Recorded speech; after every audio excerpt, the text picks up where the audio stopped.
ସବୁବେଳେ ମନେ ରଖିବା, ଚାଟେ କିଏ କଢିଟିଏ କେବେ ଫୁଟି ଯାଏ ନାହିଁ ଫୁଲ ହୋଇ, ଚାହିଁ ଦେଲେ କାହା ପାପୁଲିରେ ଚାନ୍ଦ ରହିଯାଏ ନାହିଁ ବଢୋଇ।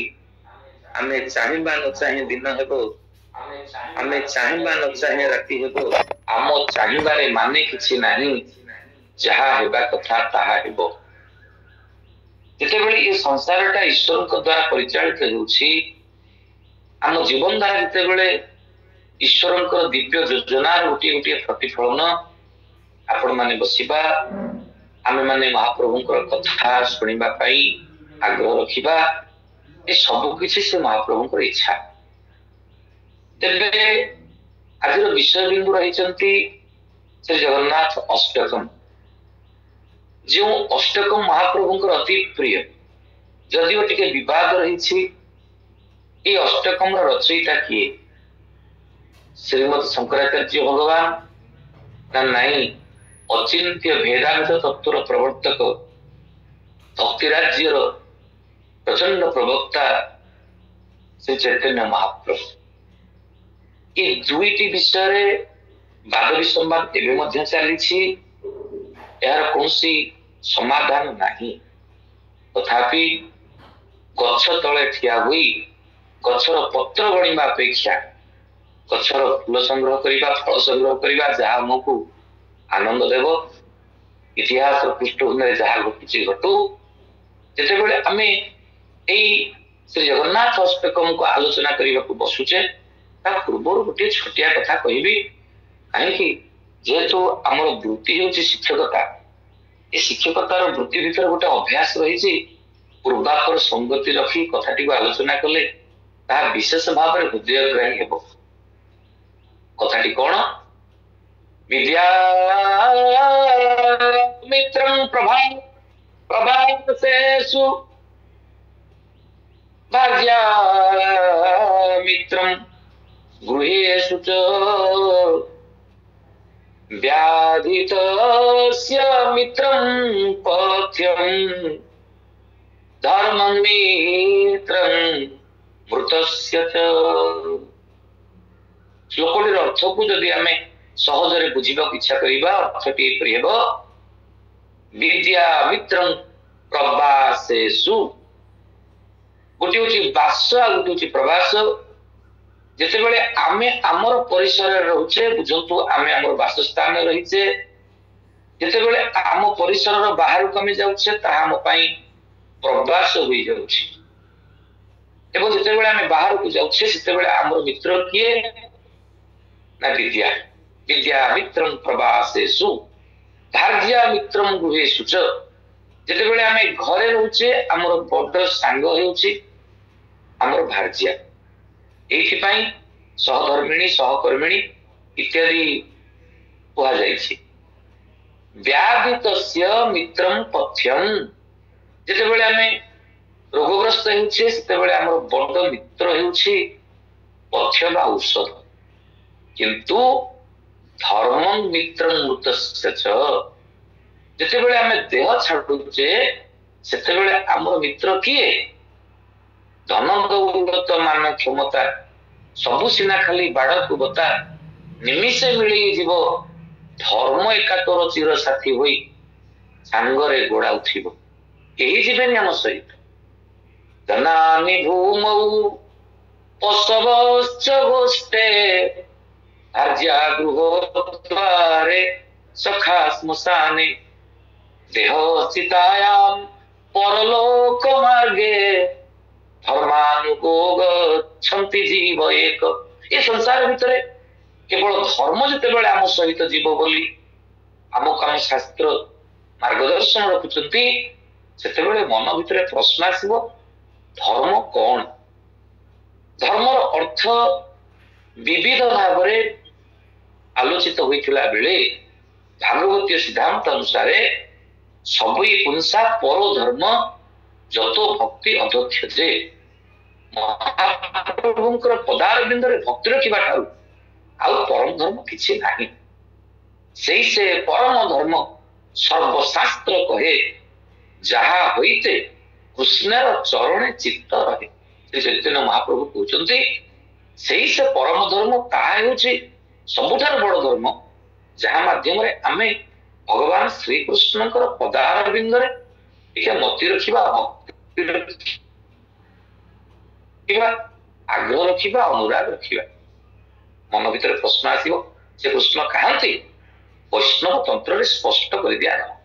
ମଥୁରା ଦ୍ୱାରକା ଲୀଳା ଯା କରୋତି च गोकुले नीलाचल स्थित कृष्ण तथैव चरति प्रभो।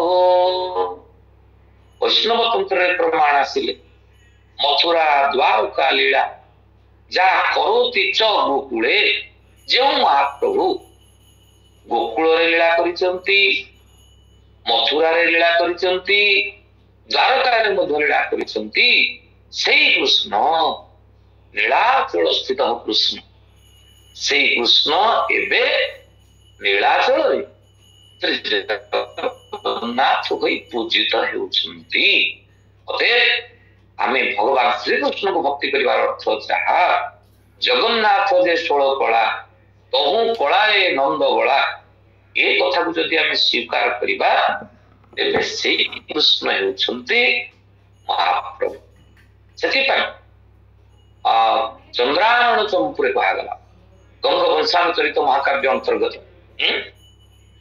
गंतव्य दुरीता प्रमोदन करी तीर्थावली शक्ति तो अंतव्य विषयानुबंध विषम दुर्वासना दूरित प्रष्टव्य गुरुरे वसंशय पदम नत्वा पदाम्बुरुहे द्रष्टव्य नवनीलगिरि शिखरे वृंदाटवी चंद्रमा। मनुष्य जीवन में यदि यथार्थता आनिबार अछि, सार्थकता आनिबार अछि, तेबे गंतव्य दूरिता प्रनोदन करी तीर्थावली शक्ति तो जीवन में कौन तीर्थ को जीवा दरकार। सेतिके नुहे केमिति जीव ना हंतव्य काटी करी जीव विषयानुबंध विषमा, विषय बंध को काटी दे आगो को बढ़िया को पड़ियो। कुआड़ी की जीवा केमिति जीवा सेतेबेले विषय बंध काटिबार कथा कहा जाउची प्रष्टव्य गुरुरे वसंशय पदम नत्वा पदाम्बुरुहे। सद्गुरुଙ୍କର शरणाश्रित हेबा, तांकर मार्गदर्शन जहा रहिबो तदनुଯାୟୀ ए सांसारिक जंजाल भितर निजको मुकुळेबाकू इच्छा करिबो। किंतु लक्ष्य कौन ना द्रष्टव्य नवनील गिरि शिखरे वृंदाटवी चंद्रमा, से जो वृंदावन चंद्र आज नील शैल नीलाद्रि मंडप नीलाचल शिरोमणि होई पूजित हेउछंती, तांको देखिबा दरकार। गोटे देखिबार भावना नहीं जेतेबेले शंकराचार्य भगवान आसी पहुंचिले से कौन देखिले गोटे कथा मन रखिबा। शंकराचार्य भगवान हेउछंती शैवावतार, भगवान श्री शंकर स्वयं अवतार जो शंकराचार्य को आम संस्कृति आम आम धर्म मान्यता देछि।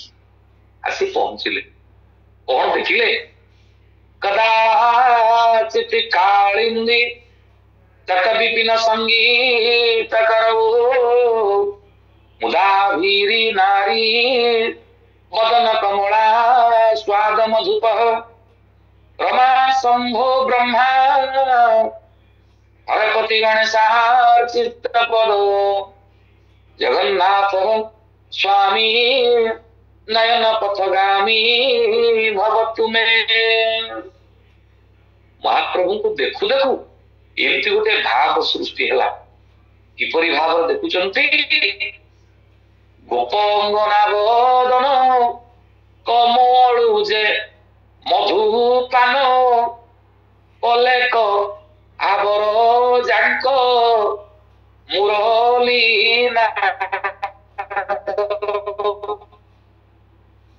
कालिंदी चट विपिन कलाक मोधे मगन रमा शंभु आदि जे बुझित पद पथु की मो नयन पथे कुहंतु प्राण स्वामी मो से जगन्नाथ एटे सुंदर भाव में कहला गोप अंगना बदल विच्छंद चरण पट्टनायक जे कि भंज साहित्यर जने प्रचंड प्रवक्ता जहाँ नाम उच्चारण कला क्षणी स्वतः मथा लई जाउची तांकरी उड़िया रूपांतर भावांतर ये कदाचित कालिंदित कवि पिन संगीत करहु ये होचंदे से कृष्ण जे कि कौनसे एक समय रे कालिंदित तरे बंशी वादन करी ये गोपांगना मानकर मधु माने उठर मधु को जे आस्वादन करुथि ए कथा को स्पष्ट करबा पई ले जदि हमें भागवतीय रास टी आलोचना करबा ताहा हमको विशेष भाव में छुईब दिनकर कथा शरत कालर शोभा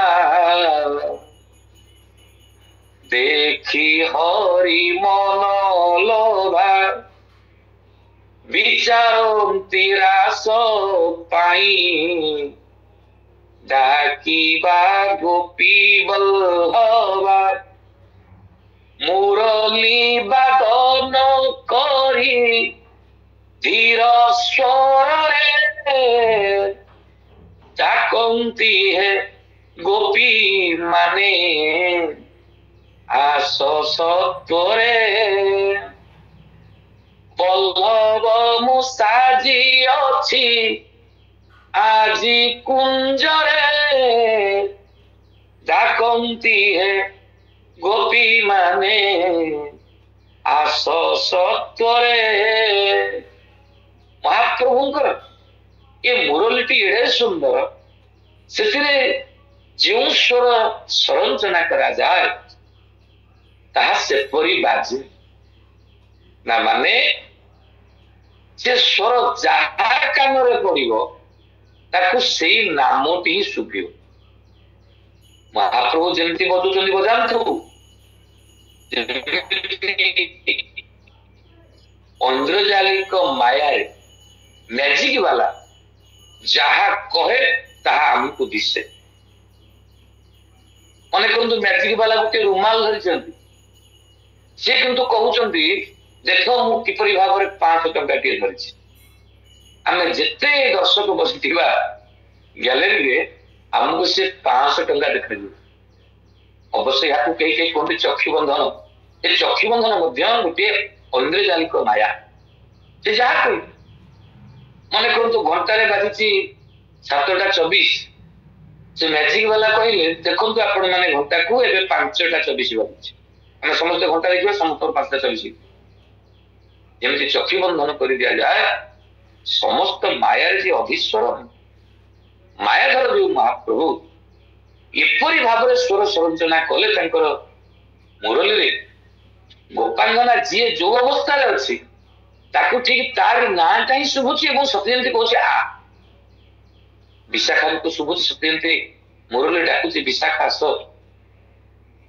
जेते सब ललिता शुभुची ललिता आस समस्त कान रे केवल निज नामटा ही पड़ुची भागवत स्पष्ट लिखागला नादे मोहिले वनमाली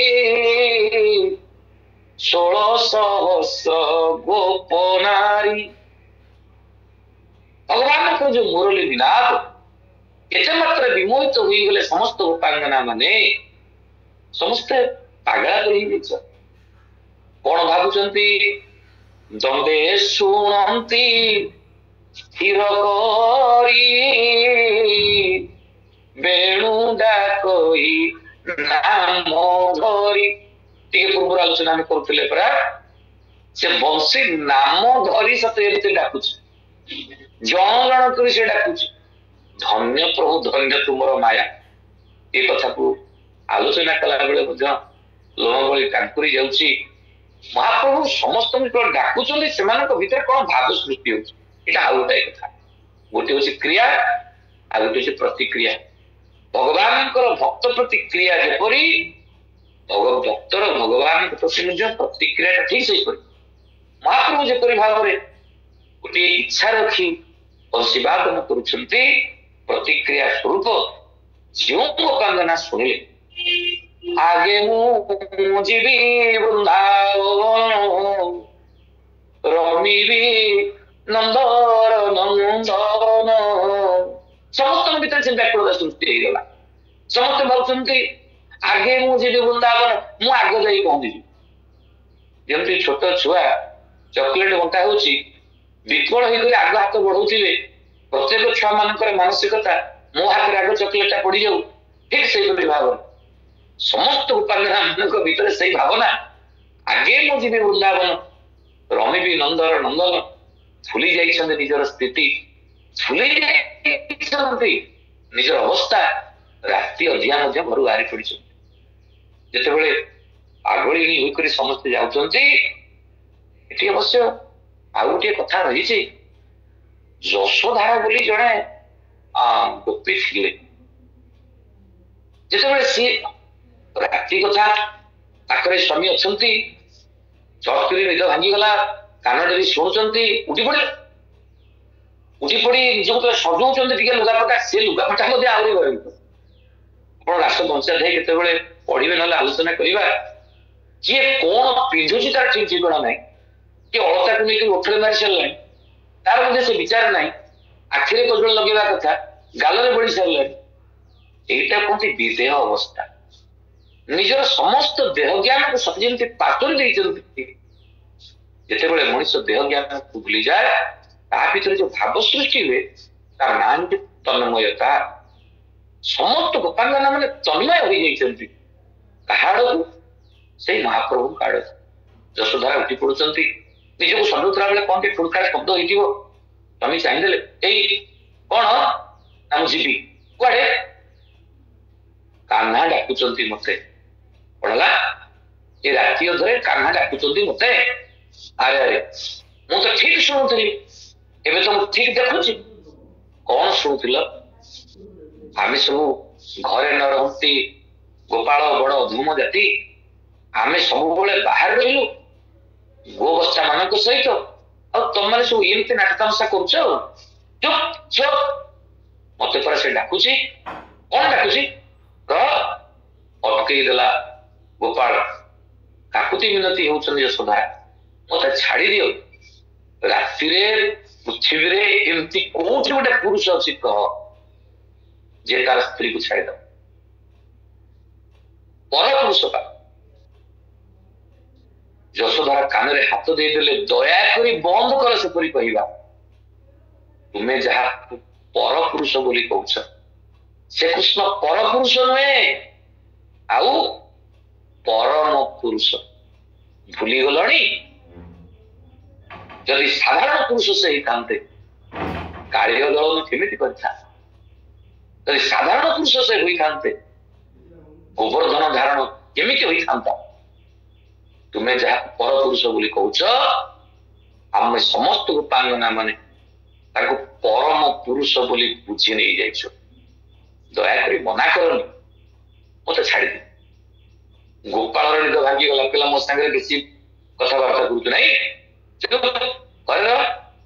मु छाड़ी पारि पालुणी कहूँ मोर छोटिया प्रश्न उत्तर देल तुमको जिते रात डाकुला तुम जाऊल कि नहीं केतबे जितेबले यही गोप वृंदावन सबू क्षीर सर लवणी मथुरा पठे दि जाऊला कंस भय तुम सब धेड़िया धेड़िया हो सब पतला हो दुर्बल हो कृष्ण गोटे माने चोर संघ तैयारी से कैप्टेन से दलपति तुम समस्त शिखेला व्यस्त हुआ ना आज गोप वृंदावन कौन से क्षीर स्तर लवणिया चोरी हम ना बाहर को जीव ना आम चोरी कर खाଇବା आम तो खाଇବା काम तो सका बुझी न राति से बंशी बजाती तुम सब जाओ से जाऊल तुम तो जाऊ राति आम गले राति कौन असुविधा गोपाल कहला कौन अरे सी पुओ पिलाटा आम पुओ पिला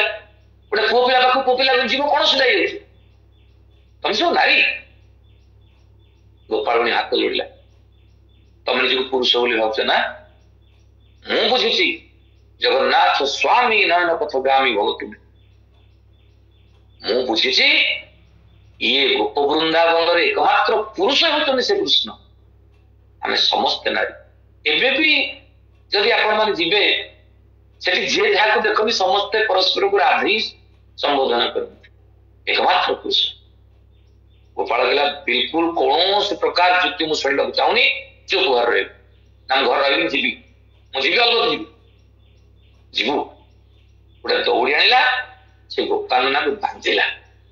ଯେତେବେଳେ ବାନ୍ଧି ଦଉଛି ଦୁର୍ବଳ ମହିଳା କଣ ବା କରିପାରନ୍ତା, ବାରମ୍ବାର ବାରମ୍ବାର ବଂଶୀ ଡାକୁଛି କିନ୍ତୁ ଯିବା ପାଇଁ ନାନାଦି ପ୍ରତିବନ୍ଧକ।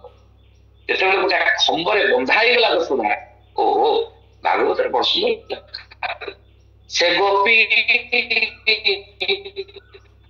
ବନ୍ଧନରେ ପଡ଼ି କାନ୍ଦଇ ସ୍ତମ୍ଭେ ମଥା କୋଡ଼ି, ମୁଣ୍ଡ ପିଟି ଦଉଛି, ମୁଣ୍ଡ ପିଟି ଦଉଛି।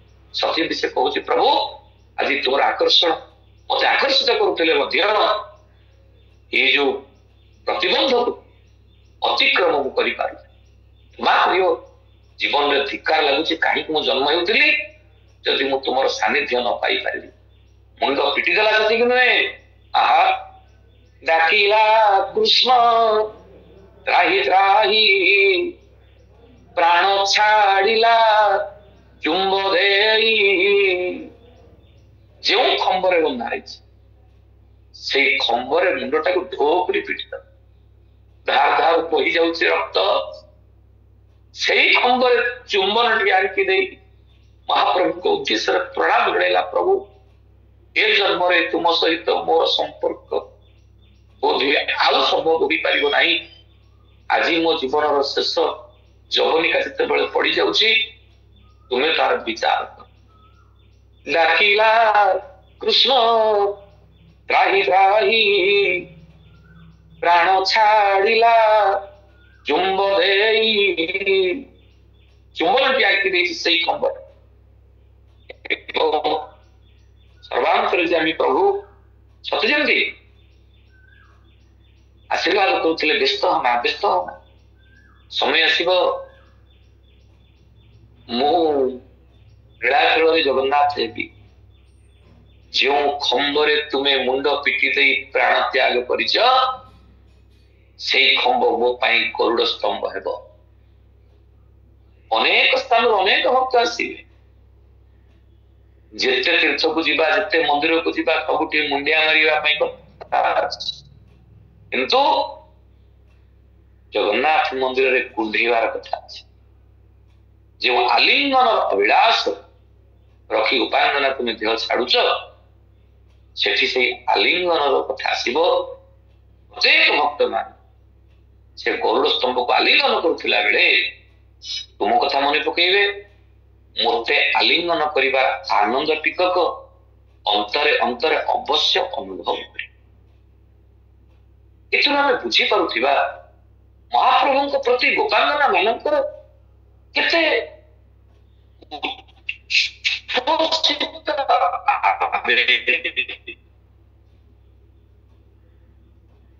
କେତେ ମୁଁ ତ କହିବି ଭୟଙ୍କର ପ୍ରୀତି। ଏ ମଣିଷ ବାଡିରେ ଲାଗିଥିବା ଗୋଲାପ ଗଛକୁ ଭଲ ପାଏ, କଣ ଲଙ୍କା ଗଛ କି ଭଲ ପାଏ? ଆମର ଅଗଣାରେ 3-4ଟା ଲଙ୍କା ଗଛ ଅଛି, ଆମ ଘର ମଣି ସବୁବେଳେ ତା ପଛ ଲାଗିଥିବେ। ଆମେ ଆମ ଘରକୁ ଭଲ ପାଉଛୁ, ଆମର ପରିବାରକୁ ଭଲ ପାଉଛୁ, ଆମ ଘରେ ଥିବା ସମସ୍ତଙ୍କୁ ପୋଷା ଜନ୍ତୁ ମାନଙ୍କୁ ମଧ୍ୟ ଭଲ ପାଉଛୁ। ଅତେ ଭଲ ପାଇବା ପାଇଁ ମଣିଷ ଭିତରେ ଗୋଟେ ଶକ୍ତି ମହାପ୍ରଭୁ ଦେଇଛନ୍ତି। କିନ୍ତୁ ସଂସାରକୁ ଭଲ ପାଇବା, ଈଶ୍ୱରକୁ ଭଲ ପାଇବା, ମନେ ରଖନ୍ତୁ ଆପଣମାନେ ସମସ୍ତେ ଗୀତାନାରାୟଣ ପରିବାର ସହିତ ଓତପ୍ରୋତ ଭାବରେ ଜଡ଼ିତ, ବିଶେଷ ଭାବରେ ବୁଝେଇବାକୁ ପଡିବ ନାହିଁ ଆସକ୍ତି କଣ ଆଉ ଅନୁରାଗ କଣ। ଯେତେବେଳେ ଆମେ ସଂସାରକୁ ଭଲ ପାଉ ତାହା ଆସକ୍ତି, କିନ୍ତୁ ଯେତେବେଳେ ଆମେ ଈଶ୍ୱରକୁ ଭଲ ପାଉ ତାହା ଅନୁରାଗ। ଜୀବନରେ ଯେତେବେଳେ ଆମେ ଈଶ୍ୱର ପ୍ରତି ଅନୁରାଗୀ ହେବା ସେତେବେଳେ ଈଶ୍ୱର ଆମ ପ୍ରତି ଅନୁଗ୍ରହୀ ହେବେ ଏବଂ ଈଶ୍ୱରଙ୍କର ଅନୁଗ୍ରହ ଆମ ଜୀବନକୁ ପୁଷ୍ପିତ କରିବ, ଆମ ଜୀବନ ରାସ୍ତାକୁ ଆଉ ଟିକେ ଆଲୋକିତ କରିବ, ମୋକ୍ଷ ମାର୍ଗ ଆମ ପାଇଁ ସହଜ ହୋଇଯିବ। ଛାଡ଼ନ୍ତୁ ଏଇ ଯୋଉ ଉପାଙ୍ଗନା ଦିନେ ବୃନ୍ଦାବନ ଚନ୍ଦ୍ର ଯେ ବୃନ୍ଦାବନ ରେ ବସି ଗୋପୀଙ୍କୁ ସଯତ୍ନେ ଡାକିଲେ ବାଇ ମୋହନ ବଂଶୀ। ଯେତେବେଳେ ମହାପ୍ରଭୁ ଡାକି ଦଉଛନ୍ତି ପାଷାଣ ତରଳ କୋଇଲା ସବେ ହେଲେ ବ୍ୟାକୁଳ ଉଜାଣି ଯମୁନା ବହିଲା ମୌନ ହେଲେ କୋକିଳ। ସବୁ ଯେମିତି ସ୍ତବ୍ଧ। ଇଏ ଯଶୋଧାରାଙ୍କର ଅବସ୍ଥା ଯାହା ହେଲା, ଅନ୍ୟ ଯୋଉ ଗୋପାଙ୍ଗନା ମାନେ ଥିଲେ ସମସ୍ତେ ବିକଳ ହୋଇକରି ଦୌଡ଼ିଛନ୍ତି। ଆମେ ଆଲୋଚନା କରିଛେ, ସମସ୍ତଙ୍କ ମନ ଭିତରେ ସେ ବିଚାର, ଆଗେ ମୁଁ ଯିବି ବୃନ୍ଦାବନ ରମିବି ନନ୍ଦର ନନ୍ଦନ, ମୁଁ ଯିବି, ମୁଁ ସେଇଠି ପହଞ୍ଚିଯିବି, ଆଗ ମହାପ୍ରଭୁଙ୍କ ସ୍ପର୍ଶ ମୁଁ ପ୍ରାପ୍ତ ହେବି। ଏଇ ଯୋଉ ଆଗ ପଢି ଦୌଡ଼ି ଯାଉଛନ୍ତି, ମହାପ୍ରଭୁ ତ ନଟନାଗର ବସିଛନ୍ତି, ହସିଦେଲେ, କହିଲେ ଆସ ଆସ ଆସ, ସ୍ୱାଗତ ମହାଭାଗ ପ୍ରିୟଙ୍କି କର ବଳିବ ବ୍ରଜସ୍ୟାନାମୟଂ କିଞ୍ଚିତ୍ ବୃତା ଗମନ କାରଣ। ମୁଁ ସ୍ୱାଗତ କରୁଛି, ଆସନ୍ତୁ ଆସନ୍ତୁ, ସମସ୍ତେ ଆସନ୍ତୁ, ସମସ୍ତେ ଆସନ୍ତୁ, ଏଇଠି ଆସ। ରାତି ଅଧରେ ଆପଣଙ୍କୁ ଟିକେ ଡର ଲାଗିଲାନି? କେମିତି ପଳେଇ ଆସିଲେ? କେମିତି ପଳେଇ ଆସିଲେ? ଗୋଟେ ଛୋଟିଆ କଥା କହିଲେ ଆପଣଙ୍କୁ ଭଲ ଲାଗିବ। ଅନେକ ସମୟରେ ଆମେ ତ ପ୍ରାବଚନିକ ସେବାରେ ବାହାରକୁ ଯାଉଛୁ, ରାତିରେ ଫେରୁଛୁ, ରାତିରେ କେତେବେଳେ 11, 12, 1, 2ଟା ବି ହେଇଯାଉଛି। ମୁଁ ଆସି ଗାଡି ଲଗେଇବି ଗେଟ୍ ବାହାରେ, ଫୋନ କରିବି ଯେ ମୁଁ ଆସିଲେଣି, ଚଟ କରି ଆମ ଘର ମୁଣ୍ଡେ ଓହ୍ଲେଇକରି ପଳେଇବ, ସେ ଗେଟ୍ ଖୋଲିବ, କିଛି ଅସୁବିଧା। କିନ୍ତୁ ମନେ କରନ୍ତୁ ମୁଁ ଘରେ ଅଛି, ରାତି 10ଟା ହେଲା, ମତେ ଦିହାଲେ ଲାଗୁଛି, ମୁଁ ଶୋଇଲି, ମୁଁ କହିଲି ବାହାର ଗେଟ୍ଟା ଦିଆହେଇଛି ନା ତମେ ଦେଇନ କି? ମୁଁ କହିଲି ନାଇଁ, ମୁଁ ତାଲା ପକେଇନି। ସିଏ ମତେ କହିବ ପ୍ଲିଜ ଯାଅ, ତାଲା ପକେଇ ଦେଇ ପଳେଇ ଆସ।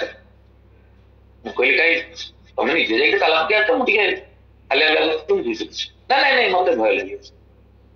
ମୁଁ ଦିନ ହସିକିରି ପଚାରିଲି ଯେ ରାତି 10ଟାରେ ଗେଟ୍ ଖୋଲିବାକୁ, ଗେଟ୍ ତାଲା ପକେଇବାକୁ ଭୟ ଲାଗୁଛି, ରାତି 1ରେ ଗେଟ୍ ଖୋଲିବାକୁ ଭୟ ଲାଗୁନି? ସେ ଗୋଟେ ବଡ ସୁନ୍ଦର ଉତ୍ତର ଦେଲା। ସେ ଉତ୍ତରଟା ଭାରି ହୃଦୟସ୍ପର୍ଶୀ ଥିଲା। ରାତି 10ଟାରେ ଯେତେବେଳେ ମୁଁ ତଳକୁ ଯାଉଛି, ସେ ଗେଟ୍ ବାହାରେ କିଏ ଅଛି? ଏଇଆ ଫାଙ୍କା। ତେଣୁ ମତେ ଡର ଲାଗୁଛି। ରାତି 1 ସମୟରେ ଯେତେବେଳେ ମୁଁ ତଳକୁ ଯାଉଛି, ମୋ ଅନ୍ତର ଭିତରେ ଗୋଟେ ବିଶ୍ୱାସ ଅଛି, ଗେଟ୍ ବାହାରେ ତମେ ଅଛ, ତୁମେ ମୋର ସୁରକ୍ଷା କବଚ। ତେଣୁ ରାତି 1 ସମୟରେ ମୁଁ ଗେଟ୍ ଖୋଲିବାକୁ ଯାଇପାରେ, ରାତି 10ଟା ସମୟରେ ଗେଟ୍ ତାଲା ପକେଇବାକୁ ଯାଇପାରିବି। ପ୍ଲିଜ ନିଜେ ଯାଅ।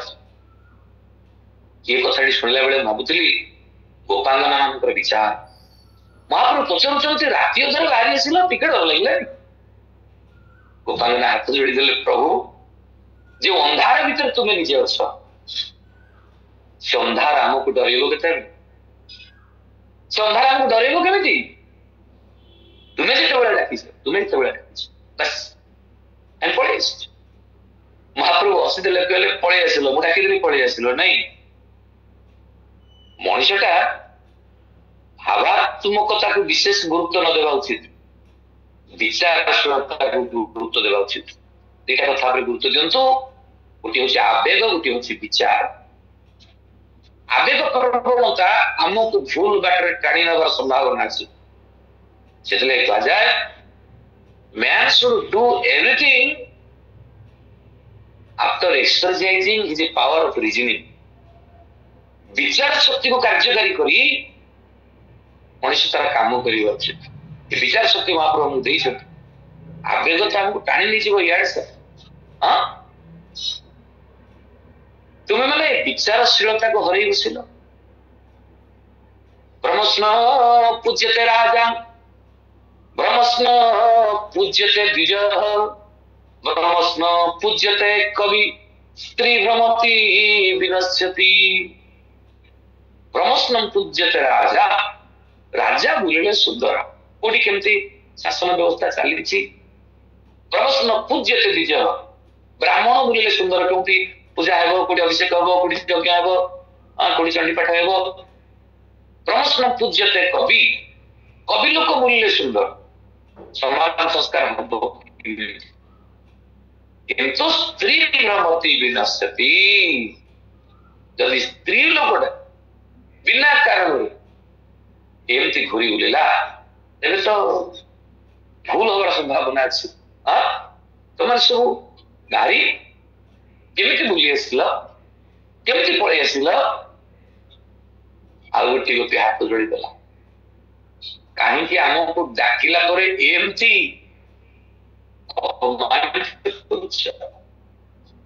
ମୁହିଁ ଯନ୍ତ୍ର ତୁମ୍ଭେ ଯନ୍ତ୍ରୀ, ଅଟ ଯୁগে ଯୁগে, ଯନ୍ତ୍ର ମୁଁ ନহিলে ତୁମେ ଖେଳିବ କା ସଙ୍ଗେ, ମୋର ଅବୁଝା ଠାକୁର ବୁଝେଇବ କିଏ, ତୋତେ ସାଧ୍ୟ ଅଛି କାର, ମୋର ଅବୁଝା ଠାକୁର। ଭ୍ରାମ୍ୟନ ସର୍ବଭୂତାନି ଯତ୍ରା ରୂଢାନି ମାୟା, ନିଜ ମାୟାରେ ସାରା ସଂସାରକୁ ବୁଲଉଥିଲା ବେଳେ ପ୍ରଭୁ ଏ ସଂସାରରେ ସମସ୍ତେ ହଉଛନ୍ତି ଯନ୍ତ୍ର, ତୁମେ ହଉଛ ଯନ୍ତ୍ରୀ। ଏବଂ ଯନ୍ତ୍ରୀ ହୋଇକରି ଯେଉଁ ଯନ୍ତ୍ରକୁ ଯେମିତି ପରିଚାଳିତ କରୁଛି ସେ ସେମିତି ପରିଚାଳିତ କରିଛି। ଆମେ ପଳେଇ ଆସିଲୁ, ଏଥିପାଇଁ କଣ ଆମେ ଦାୟୀ? ଆମର ଆବେଗ ଦାୟୀ ନା ତୁମର ଆମନ୍ତ୍ରଣ ଦାୟୀ? ଏଇଟା ଶବ୍ଦକୁ ବୁଝ। ଗୋପାଳ କହୁଛି ଆମର ଆବେଗଟା ଦାୟୀ ନା ତୁମର ଆମନ୍ତ୍ରଣ ଦାୟୀ? ତୁମେ ଆମକୁ ଆମନ୍ତ୍ରଣ କରିଛ, ଅବଶ୍ୟ ଆମର ଭୁଲ ହେଇଗଲା, ତୁମ ସହିତ ଆତ୍ମୀୟତାର ରଙ୍ଗ ଟିକେ ଆମେ ବୋଳି ହେଇଯାଇଛୁ, ବୋଧ ହୁଏ ଅଧିକ ମାତ୍ରାରେ, ସେଇଥିପାଇଁ ଆମେ କେତେ କଥା କହୁଛ। ହେଲେ କୃଷ୍ଣ ଆମର ତୁମ ପ୍ରତି ଭଲ ପାଇବାଟା କଣ ଭୁଲ? ବେଦ ବେଦାନ୍ତ ନ୍ୟାୟ ଦର୍ଶନ ପ୍ରତି କ୍ଷେତ୍ରରେ ଗୋଟିଏ ନିର୍ଦ୍ଦେଶ ରଖାଗଲା, ଗୋଟିଏ ଉପଦେଶ ରଖାଗଲା, ଜୀବନରେ ଭଲ ପାଇବାର ଅଛି ତ ଈଶ୍ୱରକୁ ଭଲ ପାଅ, ବିଶ୍ୱାସ କର ମଣିଷ, ବିଶ୍ୱାସ କର। ଯେଉଁ ଜୀବନ ବୋଲି ଆମେ କହୁଛେ, ଜନ୍ମ ମୃତ୍ୟୁର ବନ୍ଧନୀ ଭିତରେ ଯେଉଁ ଆୟୁଷ ଟିକକ, ଏ ଜୀବନ ତ ଆରମ୍ଭ ହଉଛି କାନ୍ଦିବାରେ, ଜୀବନ ସରୁଛି ମଧ୍ୟ କାନ୍ଦିବାରେ। ଭାବନ୍ତୁ, ଯେତେବେଳେ ମଣିଷ ଜନ୍ମ ହଉଛି କାନ୍ଦୁଛି, ଅବଶ୍ୟ ମୃତ୍ୟୁ ବେଳକୁ କାନ୍ଦିବାର ସ୍ୱରଟା ସିନା ଆମକୁ ଶୁଭୁନି, କାଳେ ସେ ଯନ୍ତ୍ରଣାଟା କିଏ କାହାକୁ କହିଦବ। ମୁଁ ଭାବେ ସେଥିଲାଗି ବୋଧହୁଏ ଯଥେଷ୍ଟ ପୂର୍ବରୁ ଆମର ବାକ୍ଶକ୍ତି ହଜି ଯାଇଥାଏ। କିନ୍ତୁ ଗୋଟିଏ ମୃତ୍ୟୁକୁ ସାମ୍ନା କରୁଥିବା ବ୍ୟକ୍ତିକୁ ଚାହାନ୍ତୁ, ଆଖିରୁ ଝରି ଯାଉଥିବ ଲୁହ, ସତେ ଯେମିତି ସେ ଲୁହଟା କହୁଥିବ ମୃତ୍ୟୁର ଯନ୍ତ୍ରଣା ଠାରୁ ଆଉ ଯନ୍ତ୍ରଣା ନାହିଁ। ଆମର କହିବାର ଉଦ୍ଦେଶ୍ୟ, ଆମ ଜୀବନ ଆରମ୍ଭ ହଉଛି ଯନ୍ତ୍ରଣାରେ, ଆମ ଜୀବନ ସରୁଛି ମଧ୍ୟ ଯନ୍ତ୍ରଣାରେ। ଯେତେବେଳେ ବନ୍ଧନୀ ଦିଟା ହେଇଗଲା ଯନ୍ତ୍ରଣା, ଏ ଜୀବନଟା କଣ ହବ? ସୁଖ ବୋଲି ଯାହା ଜନ ନେତ୍ର ଦିଶେ, ହାତେ ଆସେ ହାତୁ ପଡିବା ପାଇସେ, ବସ୍ତୁ ନୁହେଁଟି ଅଟଇ ସେ ଧୂମ, ଅନ୍ୟ ନାମ ତାର ଆକାଶ କୁସୁମ। ସୁଖ ଏଠି କୋଉଠି ନାହିଁ। ସୁଖ କେଉଁଠି ଅଛି? ସଚ୍ଚିଦାନନ୍ଦ ରୂପାୟ ବିଶ୍ୱତପତ୍ୟାଦି ହେତବେ ତାପତ୍ରୟ ବିନାଶାୟ ଶ୍ରୀକୃଷ୍ଣାୟ ବୟଂ ନମଃ। ସେ ମହାପ୍ରଭୁ ହଉଛନ୍ତି ସଚିତ ଆନନ୍ଦର ଭକ୍ତ। ସେ ମହାପ୍ରଭୁଙ୍କ ସହିତ ଯୋଡି ହୋଇଯାଅ। ସେ ମହାପ୍ରଭୁଙ୍କ ସହିତ ଯେତେବେଳେ ଆମେ ସାମିଲ ହବା, ତାଙ୍କର ପଦାର ବିନ୍ଦ ଏଡେ ସୁନ୍ଦର, ତାର ବିଚାର ସେ କୃଷ୍ଣ ନାମଟା ଏଡେ ସୁନ୍ଦର, ଯେଉଁ ନାମକୁ ସ୍ମରଣ କଲେ ମନ ଭିତରେ ଥିବା ସମସ୍ତ ମଇଳା ଆପେ ଦୂରେଇ ଯାଏ।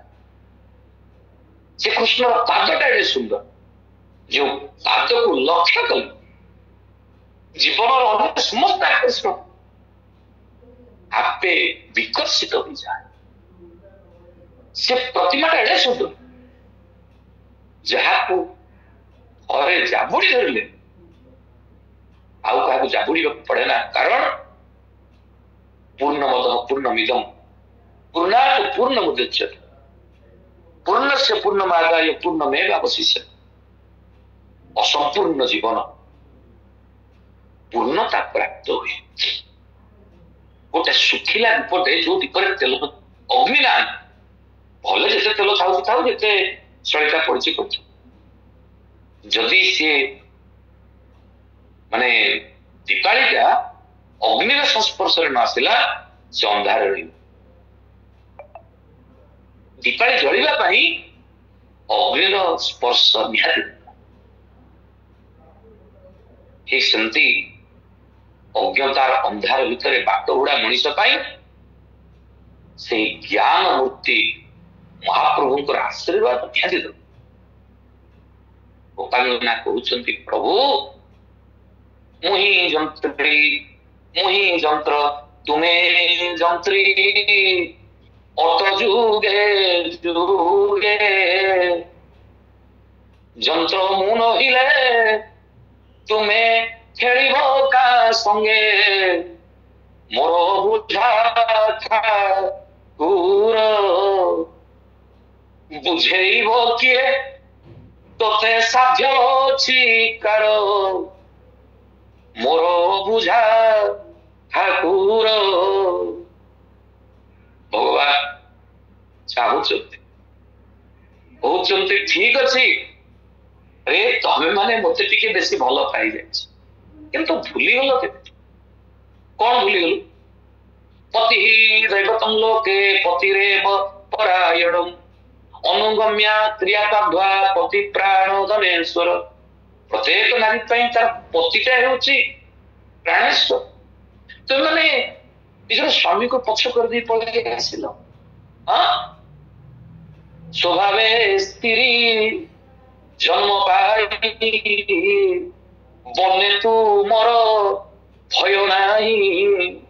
ଏ କଥା ଗୁଡା ଜଙ୍ଗଲକୁ ଆସିଲ ନିର୍ଭୟ ହୋଇ, ସ୍ୱଭାବେ ସ୍ତ୍ରୀ ଜନ୍ମ ପାଇ ଡରିଲନି, ସଂସାରକୁ ଡରିଲନି, ସଂସ୍କୃତିକୁ ଡରିଲନି, କେମିତି କଣ ହେଇଗଲା?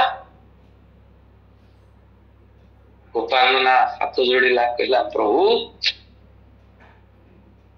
ଗୋଟିଏ ସ୍ୱାମୀର ଅନୁପସ୍ଥିତିରେ ସ୍ୱାମୀର ଫଟୋକୁ ପୂଜା କରାଯାଏ ନା? ହଁ, ଈଶ୍ୱର ଅନୁପସ୍ଥିତିରେ ଈଶ୍ୱରୀୟ ମୂର୍ତ୍ତିକୁ ପୂଜା କରାଯାଏ। ଆଜ୍ଞା, ପୃଥିବୀ ଦେଖି ନହେଲା ବେଳେ ଆମେ ମାନଚିତ୍ର ଦେଖି ସନ୍ତୁଷ୍ଟ ହେଉ। ତୁମେ ନିଜକୁ ଯାହା କହୁଛ କୁହ, ଆମେ ସମସ୍ତ ଗୋପାଳଣୀ ବୁଝି ନେଇଯାଉଛୁ। ତୁମେ ଆମର ସର୍ବସ୍ୱ। ଯେଉଁ ଦିନ ତୁମ ସହିତ ପ୍ରଥମ ସାକ୍ଷାତକାର ହେଲା, ଯଶୋଦା କୋଳେ କୃଷ୍ଣ ଦେଖି ନିର୍ମଳ କଲେ ଚର୍ମ ଆଖି। ଯେଉଁଦିନ ତୁମକୁ ଆମେ ସନ୍ଦର୍ଶନ କରିଛୁ ସେ ଯଶୋଦାଙ୍କର କୋଳରେ, ସେଇ ଦିନ ଠାରୁ ଆମ ଆଖିଟା ନିର୍ମଳ ହେଇଯାଇଛି। ଯେଉଁ ଆଖିରେ ମାୟା ଥିଲା, ମୋହ ଥିଲା, ଆବେଗ ଥିଲା, ଆସକ୍ତି ଥିଲା, ସେ ସବୁ ଗୁଡିକ ବଦଳି ଯାଇଛି। ଏବେ ଆମ ଜୀବନର ସମସ୍ତ ଆକର୍ଷଣର କେନ୍ଦ୍ରବିନ୍ଦୁ ହେଉଛ ତୁମେ। ଏବଂ ଆମେ ବୁଝି ନେଇଛୁ, ସବୁ ସ୍ଥାନେ ଥାଅ ବୋଲି ସମତା ମଣଇ, ସବୁ ସ୍ଥାନେ ଥାଅ ବୋଲି ସତ୍ୟ କହୁ ଥାଇ, ତୁମ ପାଇଁ ସର୍ବ ନୀତି, ତୁମେ ମୋର ଧର୍ମ ବୃକ୍ଷ ପରାଣ ସମ୍ପତ୍ତି, ତୁମ ପାଇଁ ସର୍ବ ନୀତି। ସବୁ ନୀତିକୁ ପଛରେ ପକେଇ ଦେଇଛୁ କେବଳ ତୁମକୁ ପାଇବା। ବାସ୍, ଆପଣ ମାନେ ବିଚାର କର, ତୁମକୁ ଭଲ ପାଇଲା ପରଠାରୁ ଆମକୁ ଆଉ ଘର ଦିଶୁନି, ସେ ଘର ଭିତରେ କୃଷ୍ଣ ଦିଶୁଛି। ଗୀତାରେ ତ ଭଗବାନ ସ୍ପଷ୍ଟ କହିଲେ, ଯୋଉ ମାନ୍ତସ୍ୟତି ସର୍ବତ୍ର ସର୍ବଂ ଚ ମୟି ପଶ୍ୟତି ତସ୍ୟାହଂ ନ ପ୍ରଣଶ୍ୟାମି ସତ ନ ମେ ପ୍ରଣଶ୍ୟତି। ଯିଏ ମୋତେ ସବୁ ଜାଗାରେ ମୋ ଠାରେ ସବୁକୁ ଦେଖେ, आज गोपांगना कहते प्रभु सबु स्थाने थाओ बोली समता अत्र तत्र सर्वत्र तुमर उपस्थिति को केवल आम तुंडरे स्वीकार करूँ ता नुहे मुंडरे ग्रहण कर आम बुझी नहीं सारा संसार यदि तुम द्वारा परिचालित हुए परचरण कुटुंबा कायजम कर्मजम श्रवण नयनजम मानस अपराध ये मन बुद्धि चित्त अहंकार इंद्रिय से भल हो कि मंद से पाप हो कि पुण्य हो सबू तुमरी पाखे समर्पण कर समर्पण आपण मैंने विचार महाप्रभु पार्टी कथा महाप्रभु दुईटा कथा भल पाती गोटे हूँ सरलता आ गोटे हूँ समर्पण जो सरलता रही महाप्रभु से जो समर्पण रही महाप्रभु आशीर्वाद से सरलता विषय विशेष सूचेबार आवश्यकता नहीं मत तो लगे पूर्व कार्यक्रम है आम दुई जन जाक जाइलु स्वामी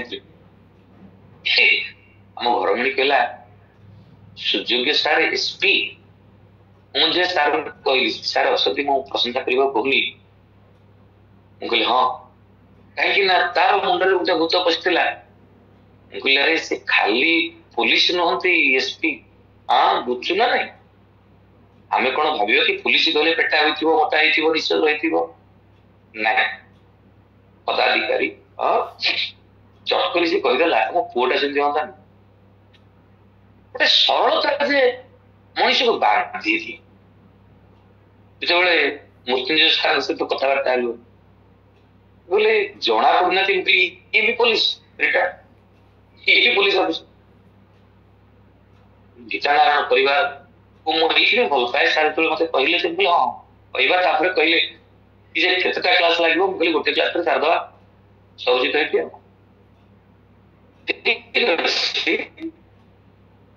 कंटिन्यू करने ना तो विचंद्र चरण पट्टनायक जो ट्रांसलेशन मो पाखे अच्छी मो ग्रुप रे शेयर करदेवी से पद गुड़ा बारंबार पढ़े स्वतः गोटे अनुभव आसे सब उपांगना कथा कहुई आज शंकराचार्य भगवान जो देखुं महाप्रभु रत्न सिंहासन ओ भावुं जो गोपांगना मान सरलता जो गोपांगना मान समर्पण निकट महाप्रभु बंधा कर कदाचित कालिंदी चट विपिन संगीत करबो मुदा आभिरी आभिर कहले गोपाल गोपालमणि मानकर प्रेम मुदाभिरी नारी बदन कमला स्वाद मधुप जो महाप्रभु माँ कमला द्वारा सदा सेवित सदा सेवा पाच से महाप्रभु गोपांगना मान प्रेम जो महाप्रभु रमा शंभु ब्रह्मा अमर अमर कहले स्वर्ग जो महाप्रभु सेवा ब्रह्मा अपेक्षा कर रमा अपेक्षा कर शंकर अपेक्षा कर देवता मैंने अपेक्षा कर गणेशार्चित पदो से महाप्रभु जगन्नाथ स्वामी नयन पथगामी भव तुम्हें जो कथा गोपांगना मैंने कहते प्रभु सबु स्थाने थाओ बोली समता मणई सबु स्थाने थाओ बोली सत कहूथाई तुम स्थिति को अत्र तत्र सर्वत्र अनुभव कर मो पाखे शाशु अच्छा शशुर अच्छा स्वामी अच्छा संतान अच्छा कि प्रति भीतर तुम स्थिति को अनुभव कर आज जिते तुम आकर्षण मुरली सुनटा कान में पड़गला तुम आमंत्रण मो आकर्षण होगा तुम भावटा मो महाभाव हो शंकराचार्य भगवान कहते प्रभु तुम आशीर्वाद रही जगन्नाथ स्वामी नयन पथगामी भव तुम्हें मु जुआड़े चाहिए केवल तुम्हें ही आसुथाओ प्रत्येक स्थान में तुम स्थिति को अनुभव करी प्रभु यही कृपा है आमर कथा ये था पुणी केतबेले बसिबा नहीं तो पुणी थे कहे एवं जब आप चाहिए से विच्छन्न चरण पट्टनायक जो भाषा अंतर होड़िया रूपांतरित से प्रत्येक वर्ष